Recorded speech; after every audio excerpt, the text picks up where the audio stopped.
In 1793, President George Washington warned a young America that a reputation of weakness could lead us to a loss of America's rank among nations, and that if we desire to secure peace, it must be known that we are at all times ready for war.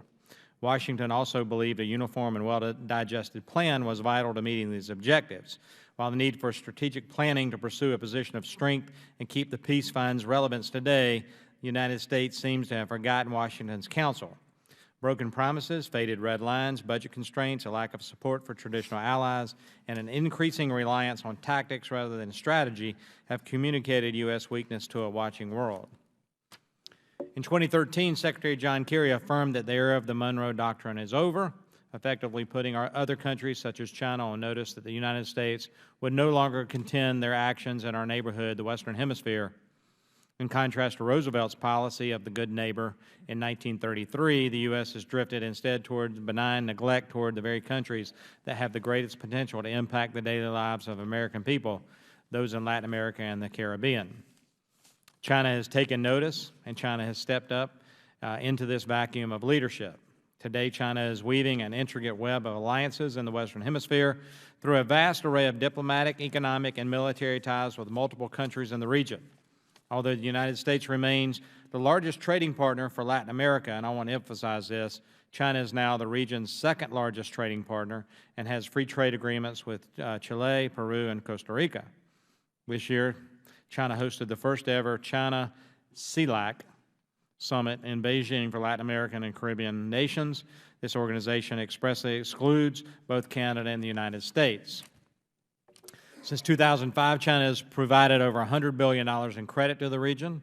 Last year, China announced it would give nearly $35 billion in loans to the region in coming years, and this year China promised its investment in the region would hit $250 billion over the next 10 years.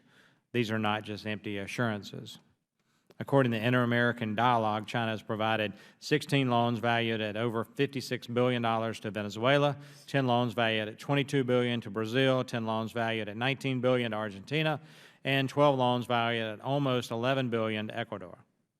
In particular, Chinese banks have effectively provided a lifeline to these governments whose economic mismanagement and corruption prevent them from accessing Western institutions.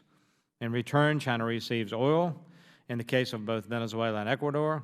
In addition, China has been buying up land and companies in the region, investing heavily in infrastructure and ports, as well as gobbling up a lot of rare earth minerals. From 2008 to 2012, the 10 largest Chinese mergers and acquisitions occurred in Brazil and Argentina, and other deals have occurred in Ecuador, Venezuela, and Peru. Of significant interest are two specific infrastructure projects. First, a proposed Chinese-funded and Chinese-controlled Nicaragua Canal, estimated to cost nearly $7 billion, which would rival the Panama Canal and provide greater access for Chinese ships and potentially submarines to the waters near U.S. shores. Second, a Chinese-funded Twin Ocean Railroad project connecting Peru and Brazil would also project greater Chinese influence and presence in Latin America. On a more troubling front, Brazil has provided the Chinese with access to its satellite tracking facilities, which could allow China to gain a more comprehensive picture of the flight paths of U.S. satellites. In addition, Chinese security ties to the region continue to deepen with the Chinese arms sales to Bolivia, Venezuela, Ecuador, and Argentina. Reportedly, China has even expanded its arms sales beyond traditional nation states through providing military-caliber weapons to non-state actors such as the FARC terrorist organization in Colombia and drug trafficking organizations in Mexico. This activity has only served to increase the number of weapons in the hands of paramilitary forces and transnational criminal networks. It should be of grave concern to all Americans that the Chinese maintain a military presence in Cuba, specifically Lourdes, Bejucal, and Santiago de Cuba, all of which were former Soviet-era monitoring facilities. Clearly, China has big plans right here in the Northern Hemisphere, and what are we doing about it? Traditional thinking about China's engagement in the Western Hemisphere was that it was largely being done to counter diplomatic efforts in Taiwan and the region, or as a way of paying for extractives or buying energy commodities to fuel their ever-expanding economy. Some have complained that China uses the region as a dumping ground for goods such as steel, textiles, footwear, consumer electronics, and tires, and a visit to the marketplaces of the Caribbean and South America would seem to confirm some of those suspicions.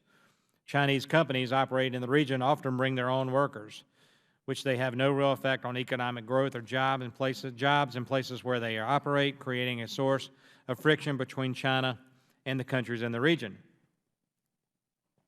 So in conclusion, the U.S. cannot continue to simply ignore China's presence in this hemisphere. The U.S. must engage more deeply in a sustained way with countries in the Western Hemisphere. It should serve as a jarring wake-up call that just a few days ago, 5 Chinese Navy ships were spotted off the coast of Alaska. This hearing will be a comprehensive overview of China's activities in the Western Hemisphere and consider how the U.S. can better balance those actions with more effective engagement in the region. So I look forward to hearing from today's expert witnesses. And with that, I'll turn to the ranking member, Mr. Sears from New Jersey, for any opening statement he may have, and then I'll come to the gentleman from Arizona. So, Mr. Sears is recognized.